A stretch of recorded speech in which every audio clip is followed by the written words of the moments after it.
All right, blessings and welcome to our Thursday Torah Talks, live and direct. Super excited about this discussion tonight. Um, Key Tavo, Key Tavo, which means when you enter in, and of course, we know that is for the Israelites as they were going to enter into the promised land. Yah has instructions for them, and as he always does. And so this flies in the face of dispensationalists who attempt to take a 16th or 17th century teaching or doctrine and then turn around and apply it to the scriptures, which is completely ridiculous. However, you got people that do that. You got people that mistakenly do that. Study it up, and you will find out that dispensational teachings were started long after the teachings of Scripture, and so it just boggles my mind that people would trust and believe in a doctrine that was started by John Nelson Darby. And so I challenge you.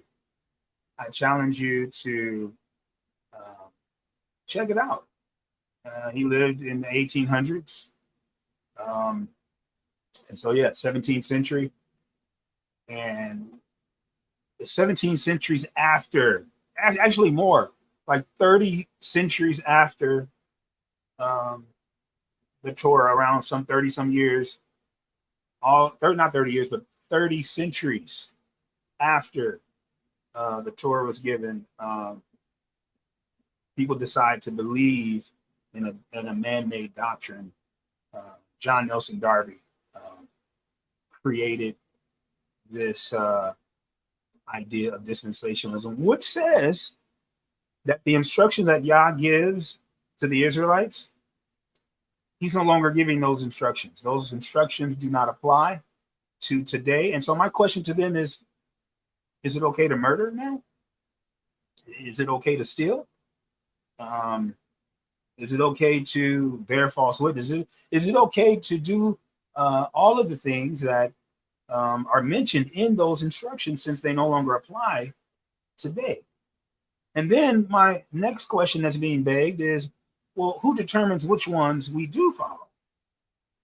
And so, partial Torah is required. So it's just a bag of confusion when you subscribe to dispensationalism. So when you enter in this Torah portion tonight, guys, super interesting, and I'm hoping that we will have a lot to talk about tonight. Ki Tavo, when you enter in the promised land, in this Torah portion, Moses is given instructions to instruct the Israelites regarding their first fruit offering. And so that's pretty interesting, that he would take a bunch of farmers, and after they were delivered from Egypt, they went through the wilderness, made it through the wilderness. Some did, some didn't. And now that they're upon entering, he gives them instructions for a first fruit offering. Then Moses, he lists blessings. And I thought that was interesting. And maybe we could talk about this. Excuse me. He lists blessings. But I'm wondering, did he list the cursings? We'll see. That the people would enjoy if they kept the instructions. And then, it does say that he mentioned the punishments that they'll suffer if they disobey them. So we're going to see how it turns out. I'm looking forward to a great discussion. Those of you who are watching by way of Facebook or YouTube, you're more than welcome to chime in. You can type in your question, your comment, or anything that made you say, that's interesting, or something that confused you, something that you didn't understand. All right. And so we look forward to this discussion. I saw in this Parashat tonight, man, some interesting stuff that I'm gonna wait. I've been trying to do that, and I'm gonna wait. But I saw a common theme. Again, I can't help but to see these things. I saw a common theme from Revelation. Remember, we're going to start in the Brit Chadashah. I saw one in the Brit Chadashah in Revelation. Then in Ephesians also, Isaiah, and then ultimately in Deuteronomy 28. And so I'm going to allow you guys to share first, and then I'll kind of add on my commentary later. Blessings. What say you?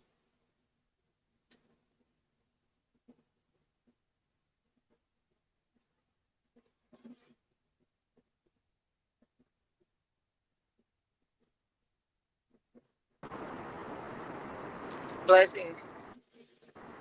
Blessings. In Revelation, I want to say it was the last couple of verses that were read, where it was stated that there'll be nothing unlawful in this place. The scriptures that were given, no sin, nothing abominable would be able to abide in this place that is being described, and this place where Yah's glory is providing light, not the sun and the moon. So that to me is interesting, and connecting back to the blessings and the curses, which is telling you, look, this is what you cannot do here. This is not absolutely, the promised land is not meant for these things. Right. That's the law in a nutshell. You cannot do these things. Nothing abominable will happen here. So that's my first All right. connection. All right. Blessings. Good way to get us started off. Excellent. All right. Yeah, that is going to be something to experience. That we won't have to worry about this wicked element, this disobedient, backstabbing, cheating, lying, unjust condition that we're enduring right now. And so that's the hope that we look forward to. So yeah, blessings. That's an awesome. Oh, awesome can I add now this, I don't know necessarily that it's a connection, but it's something that stood out to me, which was Okay. the height of the walls of the gates, or the walls that was being Mm-hmm. described in Revelation, which was 144 cubits, and it's also the same measurement of an angel. And I did the math and found out that's like 216 feet. Oh So I'm wow. thinking of a skyscraper, right? And I'm thinking the angels that are posted at these corners are 216 feet. So I'm thinking in my mind, man, how tall is that? I'm like 5'8", you know what I mean? 216 feet tall angels.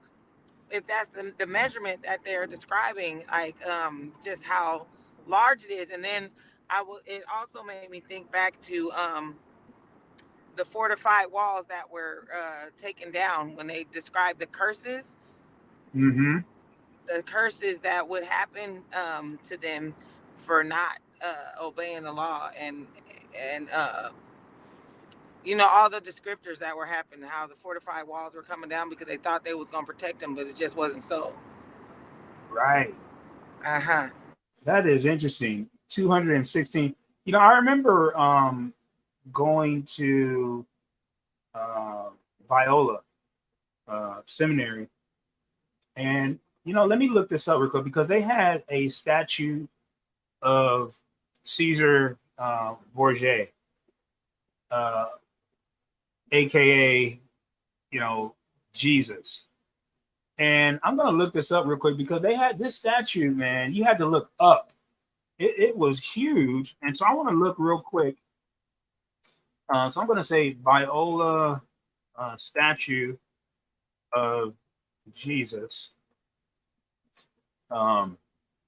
dimensions. And so I thought this was super interesting. Yeah, it's a huge statue, which they call a mural, but to me, it's an image. It's an image that is described that we shouldn't make. If we look in Deuteronomy 27, which is a part of my discussion, man, I cannot find. Oh, I don't have time to look for it. But that just made me think of when you said that 216 foot. It made me think of this marble statue that is sitting right smack dab in the middle of Biola University, the seminary. Oh wait, how tall? Oh yeah, it's right here. Oh wow. Oh my goodness. It's only, that can't be right. It says it's only 40 feet, 40 foot tall. But this thing, guys, let me say this. I guess so, because if you take 4 basketball courts and stack them on top of each other, it is about 40 feet. And they said 216. Man, I can't even imagine how tall that is. You could check my math, but it was 144 cubits, which was the descriptor, and it said that those walls were the same measurement as the angel. So, I mean, I believe I did it correctly, but you could double check. Somebody could double check. I'm driving. All right.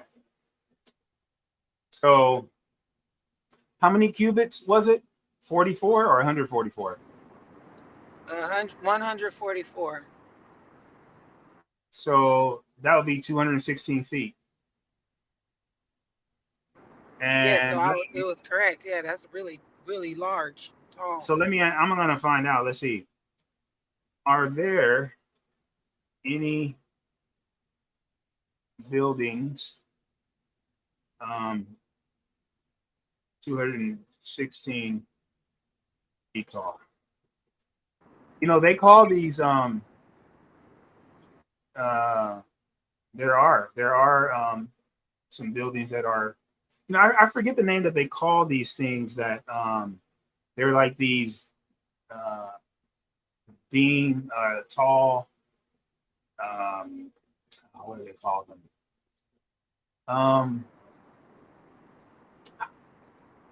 I can't remember the name of these things. But yeah, there are some buildings that are 216 feet tall. Skyscrapers. The Harkness Tower. I think it's at Yale University. Let's see, anything else? What are these things called? They build them straight up to. It's slipping my mind. It's on the tip of my tongue too. I can't think of it right now. But these structures, there are some. How tall is the Empire State Building? That's what I was gonna say. You should Google that. Empire Yeah, State Building, the Washington Monument. That's probably not that tall. yeah, that it's interesting. The Tower Eiffel, Leaning Tower of Pisa. There's all these edifices. I mean, I'm sure there are buildings that are taller than 216 feet, but to see an angel that tall, man, that I mean, wow. I mean, that is huge.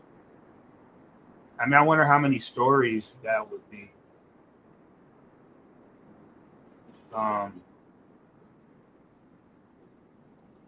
So let's see.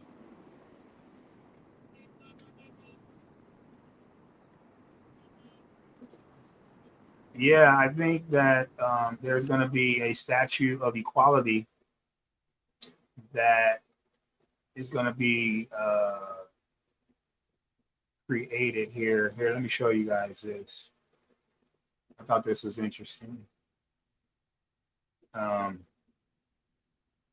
So the 216 feet tall statue of Sri Ramanujakarya,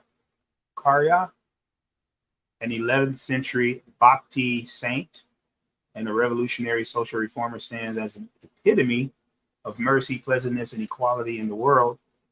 And so February, they said it's supposed to be February of 22, so maybe it's already built. And I'm assuming this is in India. Let's see. Reports is made. Let's see. Brass, zinc, statue, city position in the world. Yeah, this is super interesting here. So yeah, yeah. So they're building this 216-foot statue of equality. I don't know what that actually means, but it's in honor of a man. Idolatry.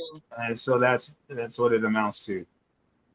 That's which goes against what we read in Deuteronomy chapter 27. And we can see this here, where starting in verse 15, right here. I can show it. Verse 15 right here. Cursed be the man that makes a carved or cast metal image, an abomination to the Lord, a thing made by the hand of a craftsman, and sets it up in secret. But this is not secret, though. This is not secret. It's 216 feet tall. I mean, so, but yeah, I thought that was super interesting, to say the least, though. All right. Anyone else? Blessings. Anyone else would like to contribute, share? I'm going to wait because I want to give everyone a chance to share. Blessings. Blessings. Hey, Blessings. yeah, I just wanted to bring out that I was thinking to myself, like, I wonder why he chose those two mountains to do the blessings and curses. Like, what was so significant about those two mountains? And then I was thinking to myself, maybe he chose to use the mountains for doing the blessings and curses at the mountain. Those two mountains, you should do the blessings and curses. I'm thinking that maybe he decided to do it at the mountains because it represented heaven and earth being witness against them, that they were agreeing to the blessing and curses. So it's kind of like, I'm just thinking that maybe that could be a connection there. So I just wanted to know you guys' thoughts on why he decided to use, why those two mountains for the blessing and curses, and the thoughts on, like, maybe he's holding, like you said, heaven and earth will be witness between you guys. So I don't know. I was interested on the, why those two mountains. Blessings. Okay, good question. That's a good question. And then, possible reason why. So you're saying that the two mountains represent heaven and earth? Is that what you're saying? I want to just make sure that that's what. No, I was basically saying the two mountains. I was saying, I don't know. I'm interested in why he chose those two mountains, but I'm saying maybe he. I was also thinking, like, why did he even decide to use mountains for the blessing and curses? And maybe he decided to use mountains. Is that at this mount you should do the blessing and curses, right? He gave the names, but maybe he said you go to the mountain to do it because maybe at the mountain is maybe a place where he wanted heaven and earth to be witnessed between the blessing and curses, like even heaven and earth will be here to hear that you took this oath, you know. So maybe I'm just saying that maybe he just chose to use the mountains, but I don't know. I don't know why he, exactly why he decided to use those two mountains to do the blessings and curses. Blessings. Yeah, that is a good question. I thought about that too. I know. I mean, just if you think about it, mountains are, high peaks, and so it could be they're closer to God, closer to Yah. But what's interesting though is the name of those mountains, and so one clue, guys, may be to look at the names of each of those mountains, and it could tell us something about why he would choose those mountains. And so that would be a possible starting point to figure out the names. I mean, I know the names of them. I did my due diligence and looked up the names of both. And it's very interesting.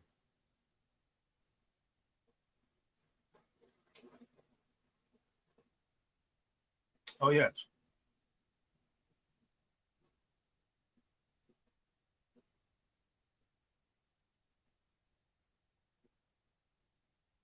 So maybe that could be, something that, we can start with. All right. Any other comments, questions? Good question. Any other comments?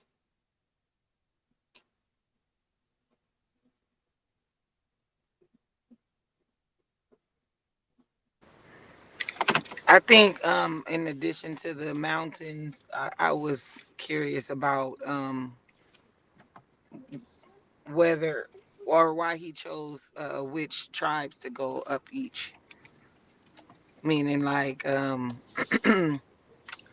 that some was favored more than others, but like I know Hello?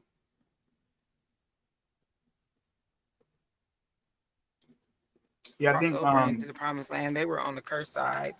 And yeah, we then, didn't we went some out. We couldn't hear I don't know, you. I We was couldn't just hear you. curious as to why he chose which tribes to be on each mountain. I would want to know too, because I would be like, well, I gotta be on the mountain that's cursed. I would want to know for real, like, how come they on the mountain that's with the blessing being blessed, but then I gotta go to the one that's being cursed? Cursed? What's up with that? I would want to know. But did you notice that I played for you guys Joshua chapter 8, 32 I through did. 35? I sure did, and I went back like, wait a minute, was this on the that wasn't in there? No, it wasn't. But it comes after Moses did it.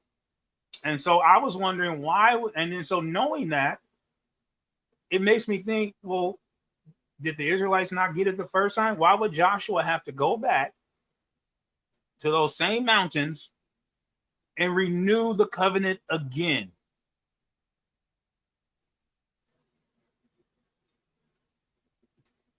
That would be something interesting to discuss too. So he read it again, but it was already written, right? He read what Moses had already written. Like, I don't know. They forgot already. They forgot to sign on the dotted line. I don't know. It wasn't. I mean, it wasn't that long after. I mean, because Moses didn't make it into the promised land. They were about to enter. We know that we're going to be reading next week that Moses gave Joshua the blessing.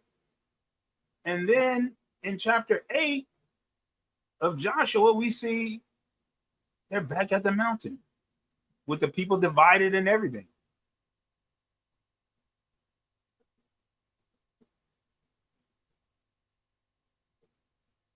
And so, we got to ask, like, well, what was going on with that? Why would he have to go back to the same place and read the same document again? Why would he have to do that? So, I mean, personally, I believe that, the children of Israel, they just didn't get it. They didn't. And we can't put ourselves, out there and say, well, I would have did something different. I would have been the one that was obedient. I would have followed, those. I would have been like Joshua. But it even says that Joshua even had to, I think, verses 32. What did it say that? I think it said Joshua had to offer burnt offerings and sacrifices of peace, and he had to repent too. And there in the presence of the children of Israel, he wrote on the stone. Well, we see Joshua writing on the stone also. In the presence of the children of Israel, he wrote on the stones a copy of the law of Moses, which he had written. Yeah, he wrote on the stones again.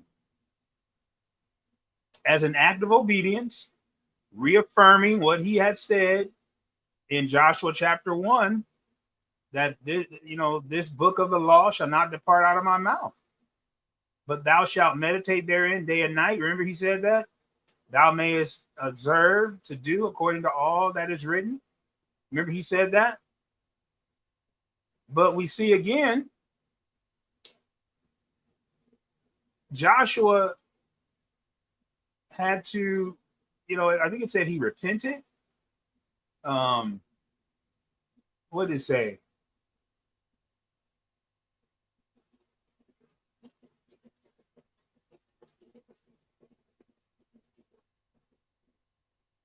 Yeah, he committed to being obedient. I'm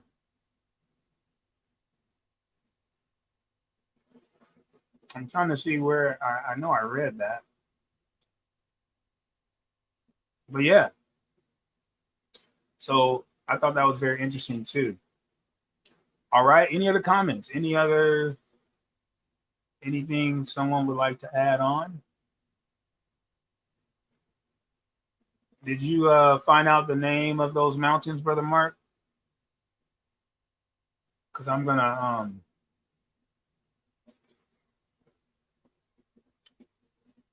I want to share, but I want to make sure everybody had a chance to share. All right. So let's go back to the book of Revelation, chapter 21. And I'm going to go to the end, verse 23 and 24.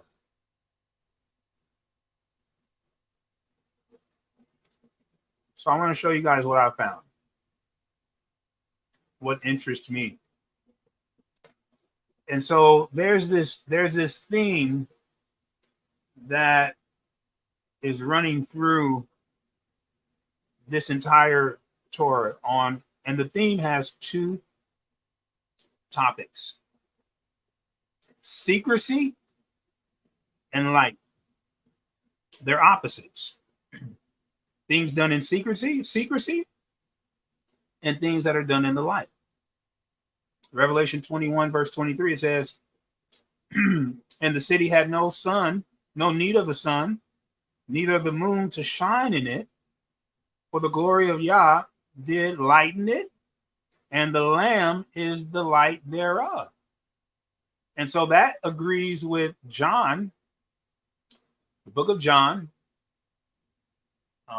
Gospel of John, the Besorah of John, chapter 1, where, we read about verse 4, where it says, and in him, speaking of Yeshua HaMashiach, verse 4 here, in him was life, and the life was the light of men. And the light shineth in darkness, and the darkness comprehended it not. All right. And then it says that there was a man named John who came to bear witness of the light, that all men through him might believe. And then it says John was not the light, but was sent to bear witness of the light, that was the true light, which lighteth every man that cometh into the world. You see that? And so we go back to Revelation, where it is confirmed in verse 23, chapter 21, that for the glory of God did lighten it. Did lighten what? He lighted the city. And the Lamb, which is Yeshua HaMashiach, is the light thereof. Then it says, and the nations of them which are saved shall walk in the light of it. And so I want to look at this word nations, because I want to come against this erroneous teaching that only the nation of Israel is going to be saved, when we clearly see this Greek word here, ethne, which is the plural expression. Okay, I want you to see that. Ethnos is the singular, but ethne is the plural. And so it's the plural of what? One nation? No, that's one single nation. All right. And so we see it says nations. And so let's look and see what this word, I know what the word means. I just want to show everyone.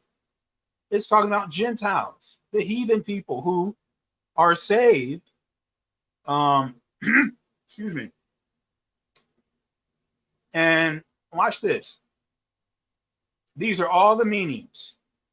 That it could be a multitude, whether men or beasts. No, beasts are not going to be in heaven. So we know that that's not the case. A multitude of individuals from the same nature or genus. Well, all humans are from the same nature. And it says the human family. So, but we know that that's not the case, because the human family is not going to make it to heaven. The human family's names are not written in the book of life. So we know it's not the first two. Look at number 3. It says a tribe, a nation, a people group. Okay, so that could fit. But then it gets more specific. In the Old Testament, foreign nations not worshiping the true God, pagan or Gentiles. So this is a term that's really close to when he speaks of the nations here, because he says that these are people who were formerly pagan worshipers. They were Gentiles. They didn't worship the true and living Yah, but they came to believe in the true and living Yah. And it tells us right here, the nations of them which are saved. And so this completely goes against, and then it said they shall walk, peripateo, okay, in that light. Now, whose light is that? In the light of Yeshua. They're going to be in the presence. Now, this word photi comes from the Greek word phos.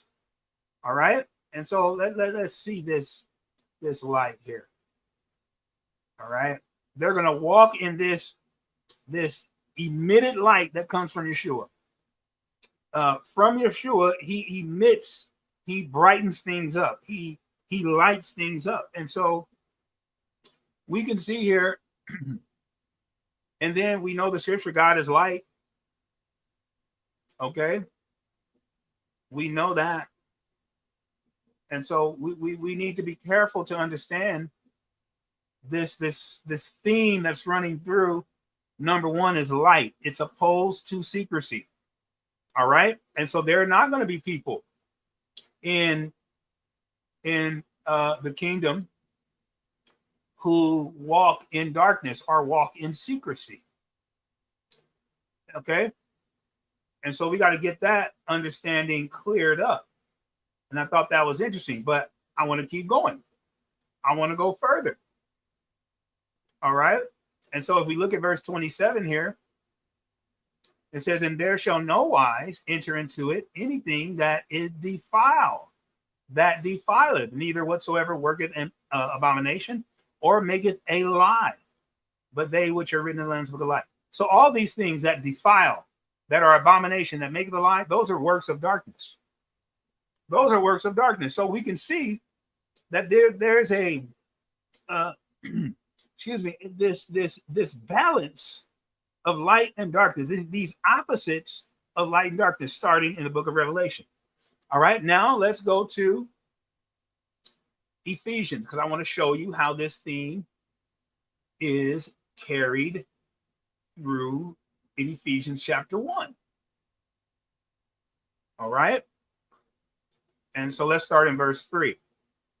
Blessed be the God and Father of our Lord Yeshua HaMashiach, who hath blessed us with all spiritual blessings in heavenly places in Yeshua HaMashiach, according as he hath chosen us in him before the foundation of the world, that we should be holy.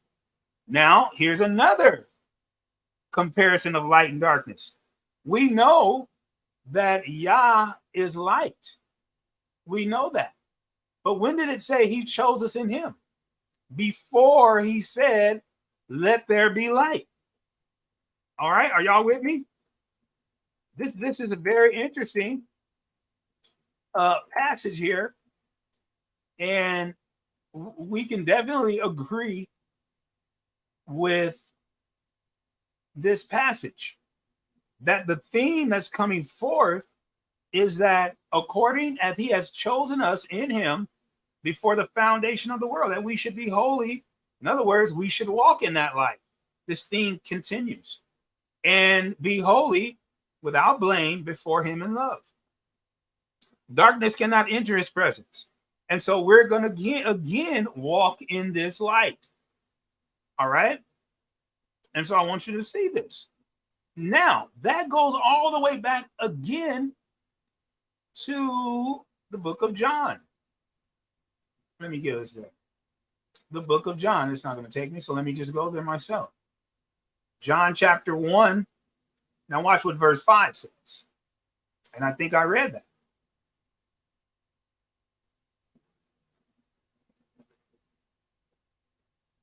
All right. And in him was the light, was the life, and it was the light of men. All right.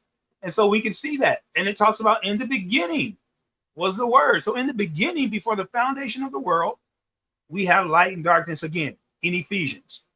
All right. Now, let's go to Isaiah, because I want to show you this theme. Now, I haven't gotten to secrecy specifically yet, but we're going to do that when we get to the Torah. All right. And so Isaiah 60. Now, I know it's only two of us, but are you guys still with me? Yeah, I'm here. All right. Are y'all picking up on this theme? Now watch this. Verse 1 through 3. Watch this. Arise. Now look. Shine, for thy light is come, and the glory of the Lord is risen upon thee. You see that? For behold, here we go. These antithesis, the antithesis of light is darkness. Opposites here. The darkness shall cover the earth, and gross darkness the people. But the Lord shall arise upon thee, and his glory shall be seen upon thee. In other words, his light is going to be seen upon us. Watch what verse 3 says. And the Gentiles shall come to the light. Again, Revelation 21, verses 23 and 24 confirms this also, that these nations, and I can guarantee you this word, let me go back to, now watch this. I want to show you something. I want to go back to Revelation chapter 21. And I want to show you this. I can guarantee you that this word ethne in verse 23 here,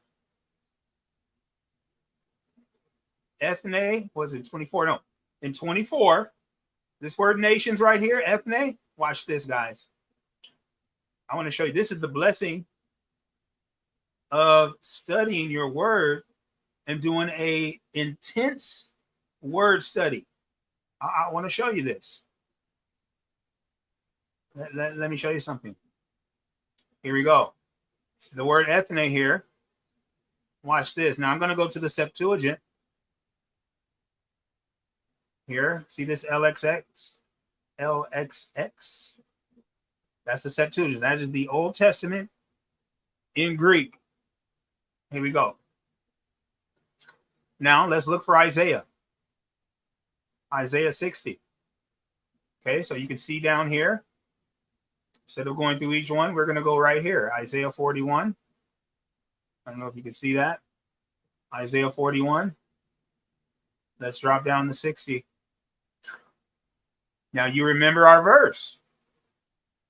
Yes, indeed. Isaiah 60. Here we go.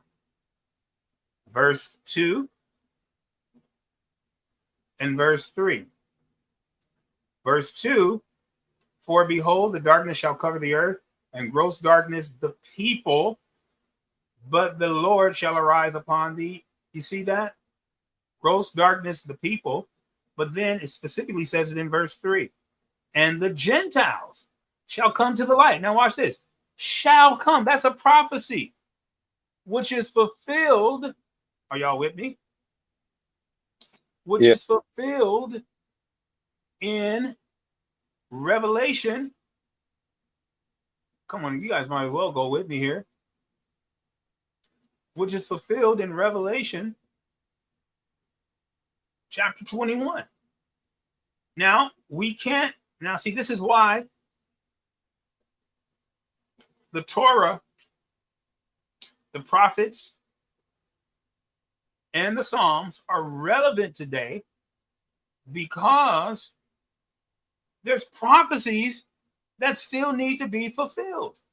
You can't just throw out a whole Old Testament and their unfulfilled prophecies. Now, has this prophecy come to pass in Revelation 21? No. No, it hasn't come to pass yet.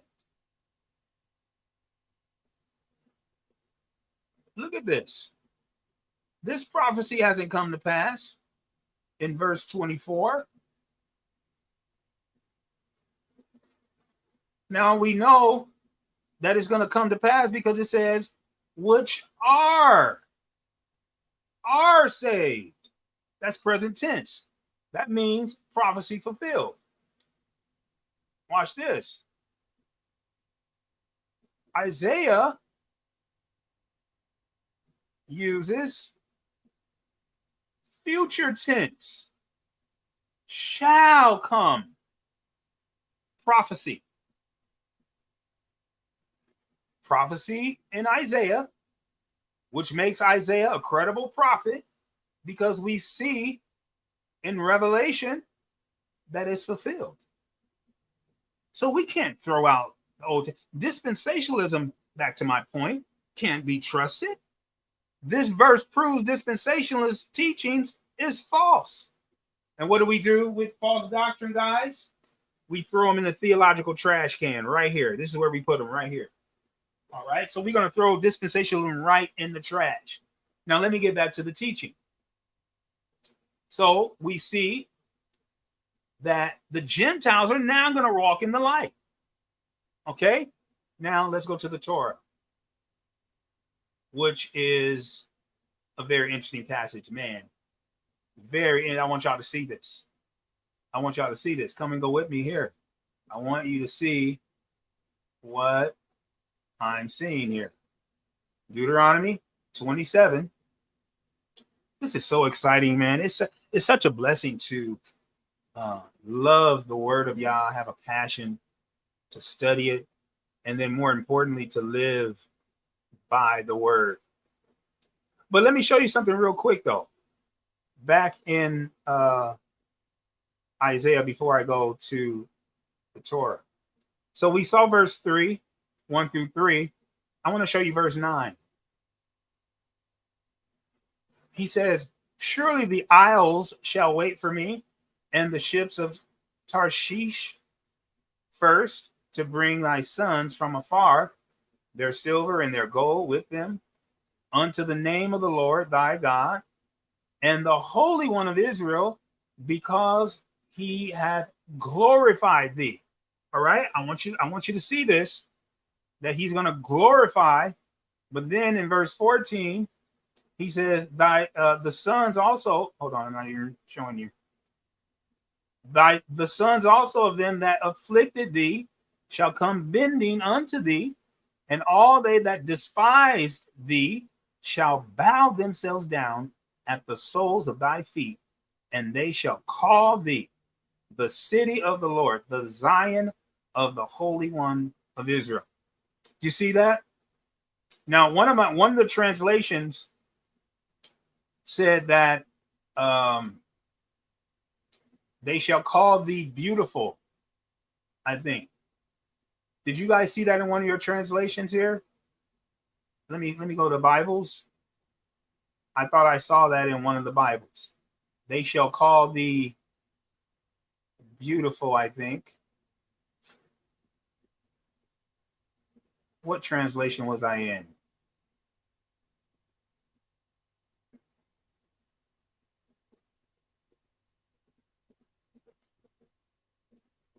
Was it the Hebrew Bible? Let's see. I know I read that.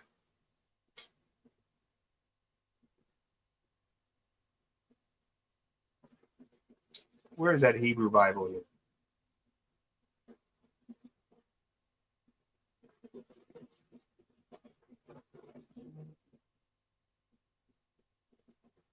Oh, come on. Don't make me out to be a liar. I know I read that somewhere.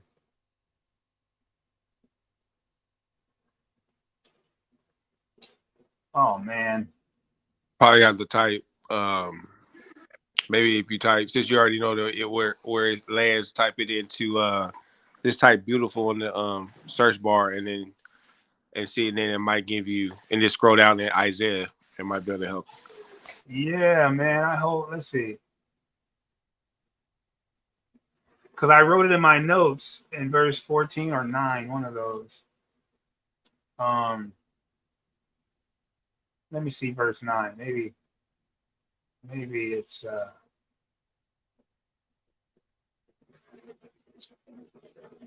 glorify thee.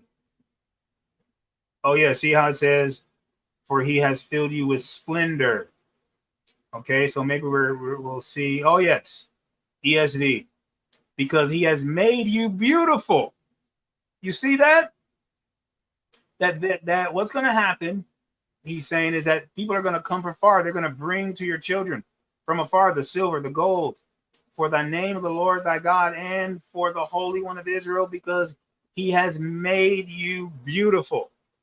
And so I want to say that, man, that for those of you who feel like, you know, being a believer in Yah, being walking in the Torah is, you know, it's not exciting. Listen, you're beautiful. You're beautiful in Yah's eyes. Because why? Because you're walking in the light. You're walking in the light. Now let's go to verse number 19. I want to show you this. The sun shall be no more thy light by day, neither for brightness shall the moon. Doesn't that sound like Revelation? The brightness of the moon give light unto thee. But the Lord shall be unto thee an everlasting light, and thy God thy glory. Look at Revelation.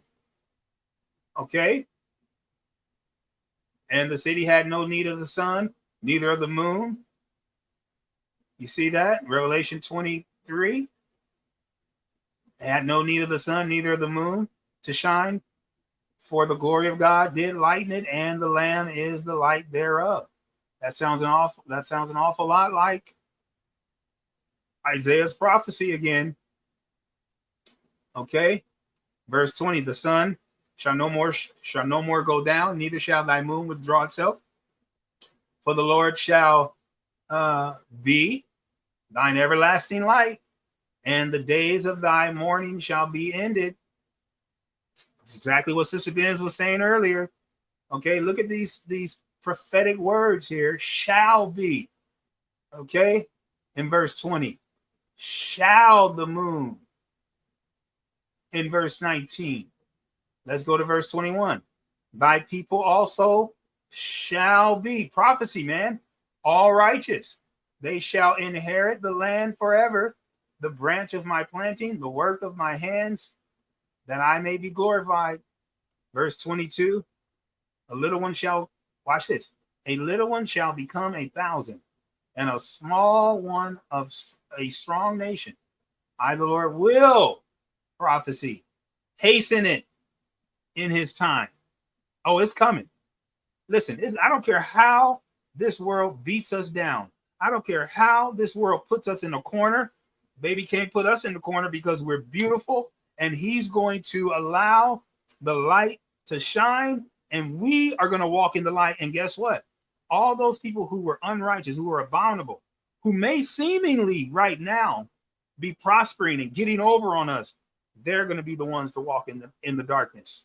All right. And so we just got to let vengeance be the Lord. Hold on, have joy, and know that weeping may endure for a night, but joy is coming in the morning, in due season, in due time, in his time, Isaiah says. All right. Now let's go to the Torah here. And I want to show you something as I close this out, man. Now, this is going to be powerful. Are y'all ready for this? This is going to be powerful.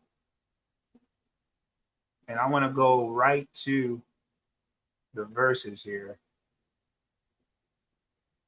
And so let's see, where does it start here? Where do we start? Go to verse 15, you guys, in Deuteronomy 27. I want to show you this. 14, actually. Verse 14. All right. So from verses 14 to 26, what's given are 12 commitments to the covenant. 12 commitments to the covenant on 2 different mountains to one people. Come on and go with me, guys. These 12 commitments are given on 2 mountains to one people. All right. Now, the first 5,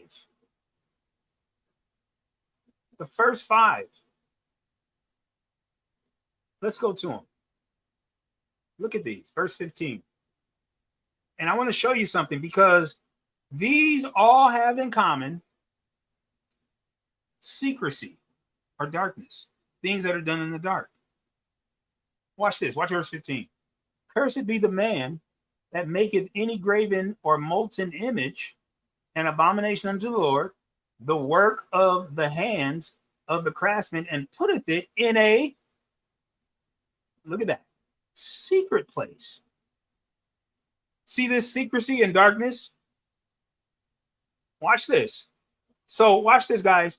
There are people that will do things against Yah. Watch this. Be in secrecy, in darkness, because they are against his spiritual authority being above them. Oh, come on and go with me, guys. Oh, I want you to hear me. Y'all listen carefully. I want to say it again. Let me run it back.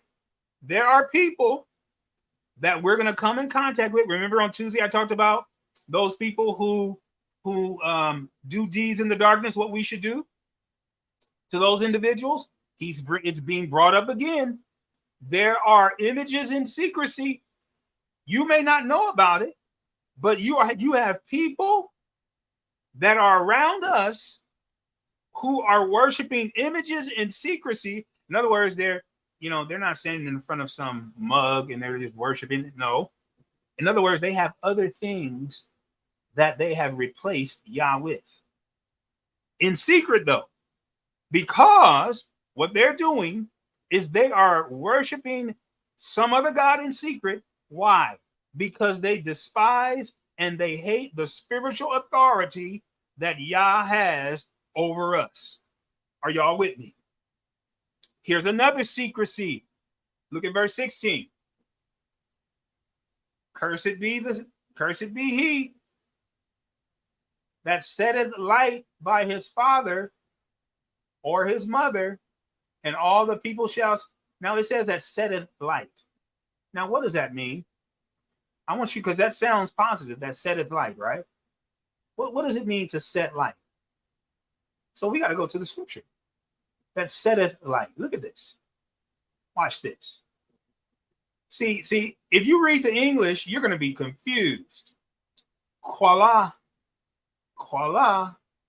Look at this. To disgrace, to dishonor, to be lightly esteemed, be dishonored, be despised. Are y'all with me? Do you see that? Now, if you read that in the English, now we got to see, what is this? Let's see here. What's our grammar looking like? It's in the Hifil. We got to go back. It's in the Hifil. Now, Brother Mark, you know what the Hifil is, don't you? Uh-huh. Oh, yes. Brother Mark is an expert in this Hebrew grammar. You want to share? You ready to share, our brother?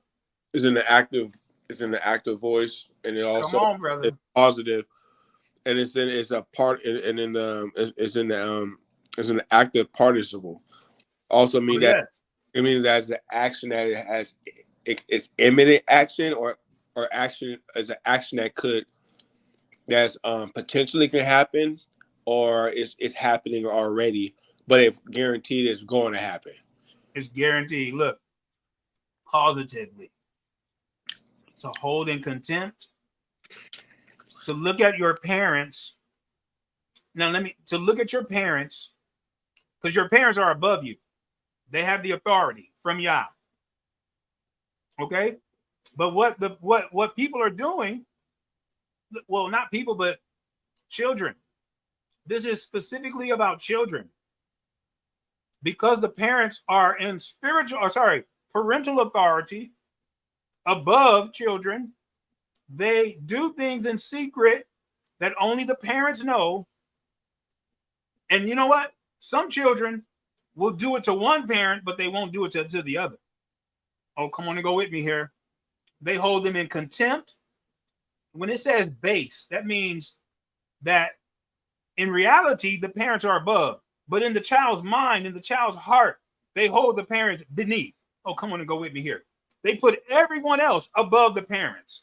They listen to everyone else. They are obedient to everyone else. They do other things that other adults say. But when it comes to the parents, they don't. They dishonor, they despise, because they hate the fact that these parents have been given parental authority, Deuteronomy chapter 6, over these children. All right? And so in secret, they dishonor. Watch this, guys.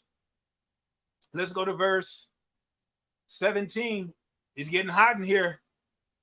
Oh, boy, watch this. 17. Cursed be he that removeth his neighbor's landmark. Look at that. Done in secret. Your neighbor's not going to be standing out there with you while you're making it. You're coveting also because you want your neighbor's land. And so what do? You move his landmark back to make him have a smaller piece of land. Look at the audacity of this. And it's done in secret. You see this theme? It's done in darkness. No one knows. It's done in the heart. Watch this. 18. And now watch this. The first two, it was done because there was authority above. But watch this. Your neighbor doesn't have authority over you. You're an equal. Watch this. You have social equality with him. But watch this. This is dealing with individuals that do not want social equality. That makes it difficult for social equality. And so watch this. They were taking the land from his neighbor. Now watch this. How many times have we been discriminated against when it comes to, come on and go with me here, guys. We've been discriminated against when it comes to getting a loan to get money for a property. Come on and go with me. And then the housing, the real estate market who redlined and drew boundaries around certain neighborhoods that we couldn't get in. They were moving landmarks. They were removing landmarks so that we could not get in those lands. They were taking more land for themselves. They were in cahoots, the racist real estate agents. Come on and go with me, guys. And also the government who made boundaries. They called it, look up redlining in real estate. I dare you to look that up. I'm not lying. I'm not. And so, you know what? This could be considered, racist or whatever. I'm not talking about racism right now. I'm talking about what has been the law. Why do you think there's a such thing as the FHA? Come on and go with me, guys. The Fair Housing Act. Why? Because social equality was in non-existence. If the truth be told, it still is it's not really completely fair. But this is why they created FHA in the first place, because there was redlining and real estate agents who were racist against groups of peoples, particularly our people, black people, and and there was no social equality. Let me move on. I can go in on that one. All right. That was verse 17. Look at 18. Now look at this, is a shame. Cursed be he that maketh the blind to wander out of the way. Oh my goodness, Israel. And all the people said, okay, amen. We won't do that. So watch this. This is another issue that dealt with social authority. People wanted social authority over people they felt was below them. Oh, come on and go with me, guys. Are y'all with me? Look at this.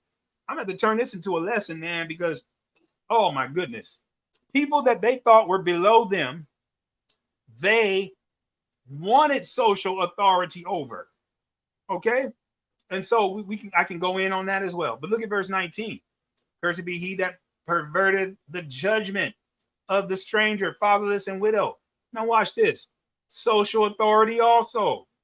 This, not social authority, but this was social authority also. They wanted authority over people who were fatherless, over widows, and the stranger. You see this, guys? All these things were done in secret. No one would know if you perverted judgment over, or you perverted justice and didn't allow the stranger, the fatherless, or the widow. This would be something that would be done in secret, and only they would know about it. Verse 20. Cursed be he that lieth with his father's wife. Oh my goodness. Because he uncovered his father's skirt. Again, done in darkness. You see this? And so this is a sexual authority. Oh, come on and go with me, guys. That this, oh my goodness, this son wanted sexual authority over his own wife. Oh man, verse 21. Cursed be he that lieth with any manner of beast, and all the oh my goodness. Again, this one is sexual authority, perverted sexual authority. Wow. Here's more. Cursed be he that lied with his sister, the daughter of his father, or the daughter of his mother. Again, perverted sexual authority, rape, incest, all of these things. Verse 23. Cursed be he that lied with his mother-in-law. Again, done in secret. Cursed be he. He that smiteth his neighbor in secret. Look at this, guys. This secrecy coming up again. Murdering, killing his neighbor. No one would know about it. Cursed be he that taketh the reward, or taketh a bribe to slay the innocent. Oh my goodness. Oh my goodness.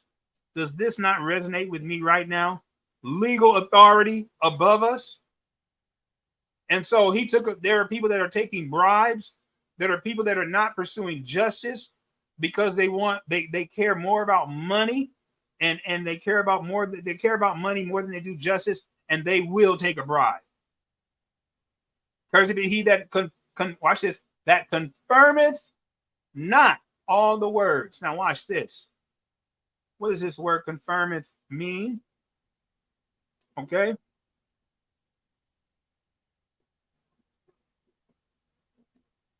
That confirmeth not. So now what's our responsibility? And I'm closing. What verse was that? 26. That confirmeth not. That doesn't confirm. Let me go to the grammar. I think that's the Hifil again. Yes, Hifil imperfect. So it's guaranteed. He says, cursed is he that confirmeth not. Watch this. Cum in the Hifil that's caused to rise up against and rebel against this word. Look at this.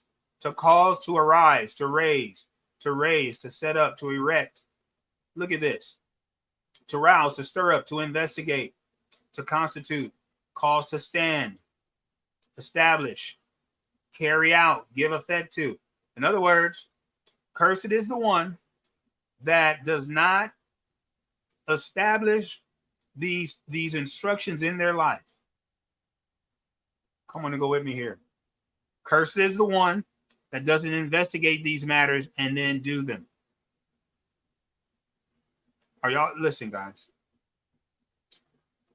Oh my. What do we say? What's there left to say? Then if you read Deuteronomy 28, he gives you all of the different cursings that will happen. So you need to read Deuteronomy 27 in tandem with Deuteronomy 28. And know this, that it is guaranteed that if we go all the way back to Revelation, Isaiah, Ephesians, there are individuals who want darkness. They don't want the light, guys. They desire darkness. Now listen. The reason why they desire darkness, listen carefully. They don't really want to. I'm going to give them the benefit of the doubt. They don't really want to. What they are doing is they are going against the purpose. Oh my goodness. They're going against the purpose that Yah has for them. Are y'all with me? They're going against this purpose. Now, Pastor, how do you know they're going against the purpose? How do you know that? Well, what's making you say that, Pastor Benz? But what's causing you to say this? Go back to Ephesians. Y'all already know where I'm going with it. Ephesians 1. What's causing them to go against the purpose? Look at verse 4. According as he hath chosen us in him before the foundation of the world, that we should be holy and without blame before him in love. 5, having predestined us unto the adoption of children of Yeshua Mashiach to himself, according to the good pleasure of his will. You see this? This is why. Because people have discovered that Yah has been calling them to a standard of living. Yah has been calling them to the light, to walk in it.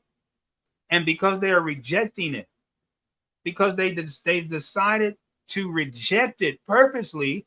Why? Because they want to be their own authority. They don't want anyone above them. They despise authority. Secretly, watch this, guys. Let me tell you something. This right here is the essence of witchcraft, which is an abomination. Inside, they are raging against Yah.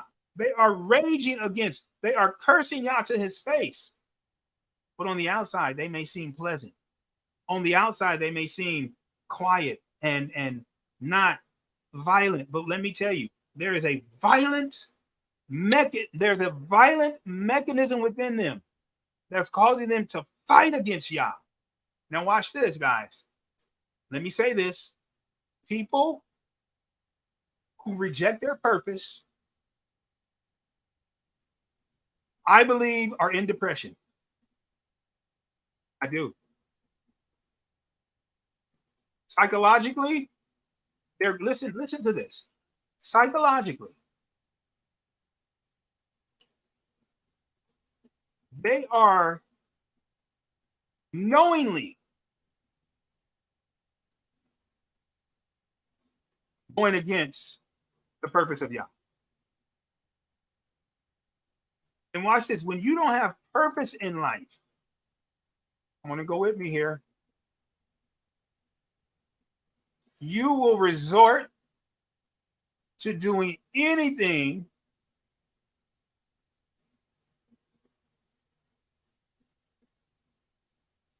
like doing drugs, ultimately. Murder, all kind of crime. Because they're going against the purpose of Yah. And because of that, guys, psychologists have said and determined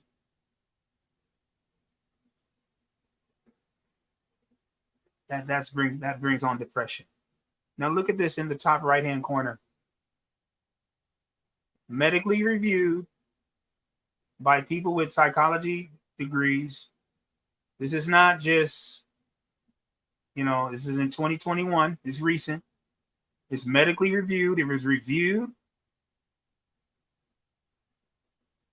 Look at this. How to regain your purpose when living with depression. Depression doesn't just make you feel tired and unmotivated. It can also affect part of what makes you feel who Yah has truly made you to be, which is having a sense of purpose in this life. Guys, let me say this. People who have no purpose, guys, are rejecting their purpose. Listen, I want to show you this one thing. I want to show you this because this is so for real. What does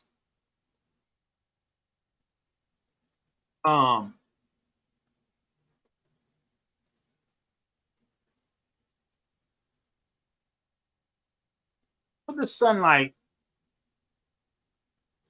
do to the human psychology?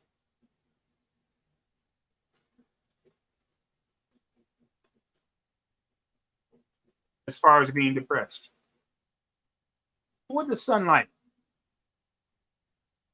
do? Does it help?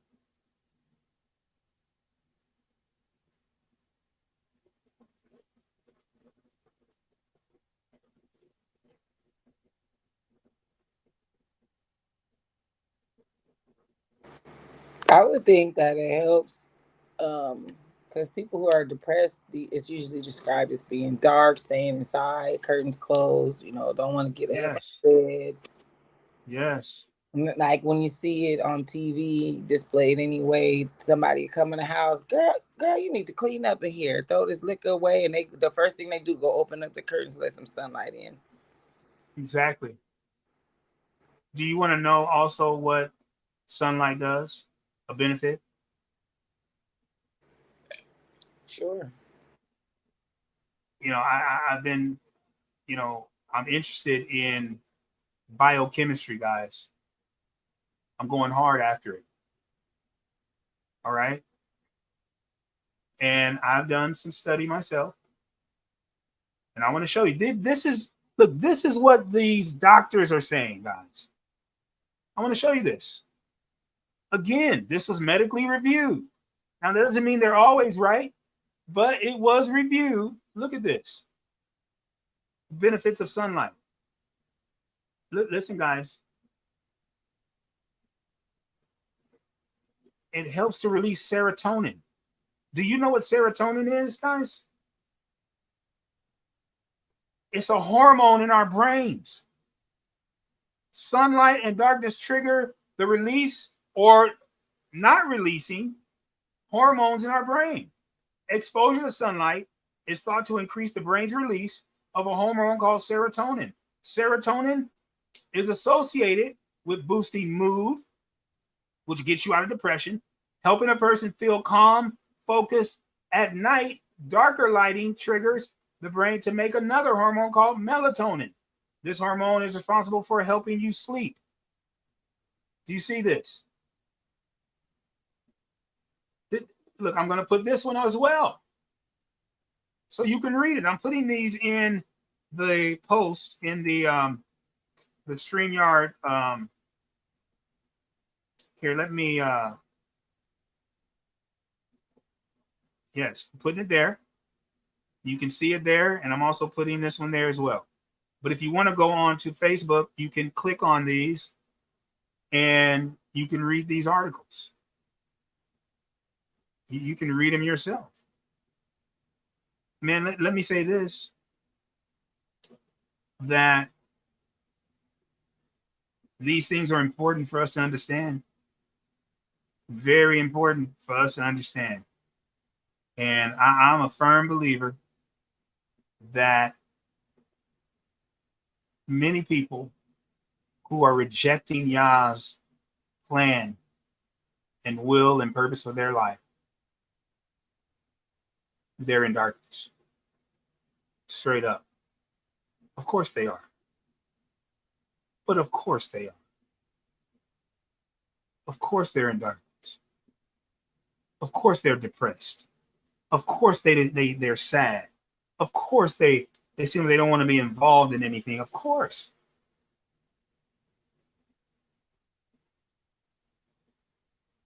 And so we got to understand that we got to pray for them. We got to pray. Sister Elaine said it Tuesday night. We got to pray for these individuals. And we have to be the ones that when we say amen, like they said in Deuteronomy, we have to mean it and then walk it out. Why? What's at stake? Our names being written in the Lamb's Book of Life. Blessings. Blessings. I'm done. I'm finished. Finite. Done.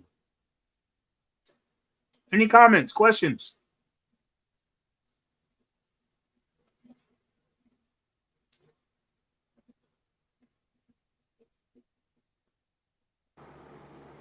Blessings. Blessing. Blessing. Now, I have to mention this. We will be at the congregation tomorrow. We will be there. And so we're looking forward to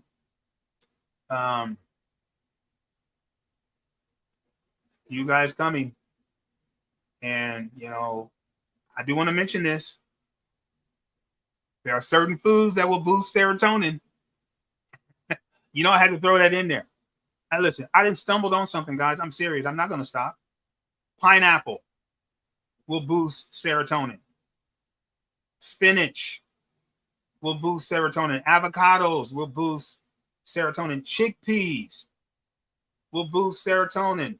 Seeds, leafy green vegetables, guys, bananas will boost, pumpkin seeds will boost serotonin. Now, there are other products that will boost serotonin as well. Dairy products, cheese, and milk. But here's the thing. When you eat those products, guys, it has an adverse effect on your organs.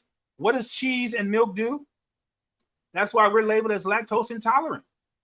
But what that really means is our bodies aren't designed for these kinds of foods, man. Your body and our bodies are telling you every single time you digest something and put it in your body is saying, nope, that's not for me. Oh, yes. Your body is going to tell you, nope, stop doing that. Nope, my sister, you're upsetting me. And what happens? Your body slaps you upside the head and say, when will we learn? Okay? And so the chocolate, dark chocolate, poultry, chicken, all of these things, guys, yeah, serotonin's in those things too. Oily fish, like what's the oily fish? Salmon. But because it has so many oils, you know what happens to your body after eating those things? The negative effect, the positive is that they taste good and you like them, right? But now you got to deal with the negative results. High acidosis. That means you're going to be highly acidic, which means this: your body is going to produce bacteria, an over excess of bacteria to fight against the acid. And what happens when your body produces your body is overly producing bacteria? What happens to the body? You get sick. Yes. Producing too much bacteria. Now, if that's what you're willing to trade off because it tastes good, be my guest. Be my guest. Excuse me.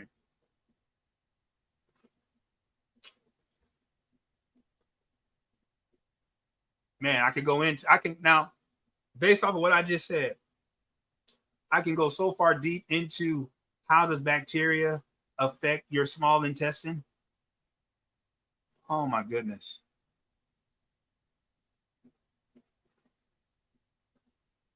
Now, see, this is what happens.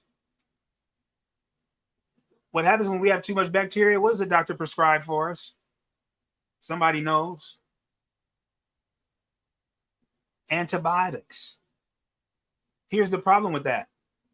When the doctor prescribes antibiotics, those antibiotics kills off the good gut bacteria. Oh my goodness. Guys, I'm telling you, you listen, I didn't stumble across something. And then I shared with my wife last night. Baby, Deneen, you remember me sharing with you about what the nephrologist told me about the creatinine level of African Americans? I'm gonna wait on that one. I'm gonna wait on that. But when they prescribe antibiotics, guys, just know that is not only killing off the extra bacteria, but it's also killing off all the bacteria. That means it's killing off the good bacteria, the microbial bacteria that's used to break down acid in our bodies. All right, I'm done. I just thought I'd throw that in there. For you. Well, blessings to you. Thank you for tuning in, YouTube, Facebook. Blessings to you. And we thank Yah.